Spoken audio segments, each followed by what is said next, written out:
Hello everyone. So out in the forest, been waiting for it to warm up. Sun's out, it's beautiful. Right, so just was going to ponder the question, what is such a thing as a peaceful warrior? A bit of an oxymoron to some. How can you be peaceful yet warring? A warrior. Well, one line of thought comes from Dan Millman, who wrote a book and a film of the same name, Journey to a Peaceful Warrior. And he said, the majority of us would seek to live with a peaceful heart. Well, those of us that are benevolent, anyway, would seek to live with a peaceful heart. But recognise and realise that there will be times in life where that warrior spirit is necessary.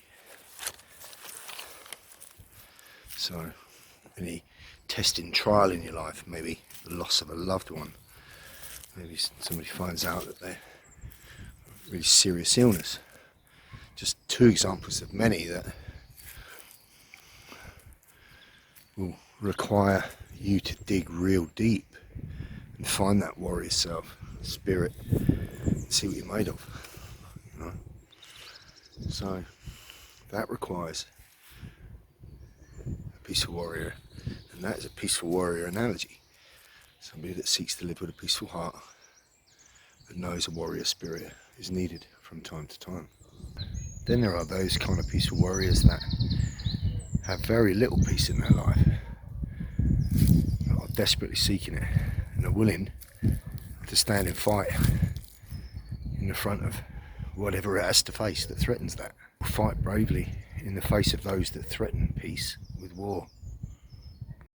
Just look at any soldier that has gone to war, fought and lost their life for what they believed was a worthy, loving, peaceful ambition as a cause. Being a peaceful warrior certainly applies right now to the good man that must know evil in order to stand and fight evil to protect those he loves. For me, peaceful warrior is the grey Jedi. So Jordan Peterson said it, a good man must be a dangerous man in order to be able to protect what he loves. If you have been touched by malevolence in your life but not allowed it to shape you, not allowed it to become you,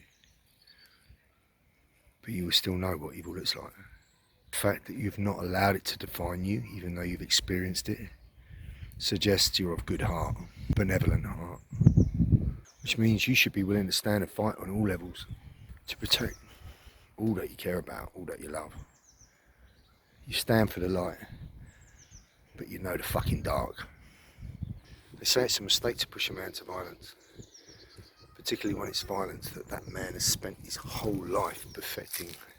Key word here is push. What would push the said good man to becoming that dangerous aspect of himself? Well, those that are dangerous, nefarious and malevolent seek to be violent and create carnage for gratification. Whereas, to me, the good man will only implement that dangerous part of himself out of an act of sheer desperation in order to preserve love, life, and the things that they hold dear to them. Violence is a violation. It comes from a dark place to violate others. The use of force to counter said level of violence is a necessary evil in order to be able to counter the same. Conversely, the use of force employed to counter the same comes from a good place, backed up with righteous indignation, a gift from our Creator, bestowed upon us to allow us to stand up against all violation and wrongdoing. Our God-given right to defense of self. as written in natural law. That comes from a place of love and light. To be only capable of love and light makes you vulnerable. Cannon fodder for those that would take advantage, for they will drop to levels of vile, evil depravity that the good soul capable of only love and light couldn't even possibly comprehend, and they will be devoured by that. But a good man with the capacity to be dangerous will find what is needed within him to stand up and eclipse whatever level of danger he's facing. The good man with the capacity to be dangerous will find what's needed within him via the rage with reason that righteous indignation brings. Couple that with good skills and a warrior mindset. That to me is the ingredients for a peaceful warrior. It's quoted elsewhere that evil fights in order to destroy what stood in front of it. The righteous will only fight to protect and preserve what they love stood behind them. This to me is a peaceful warrior.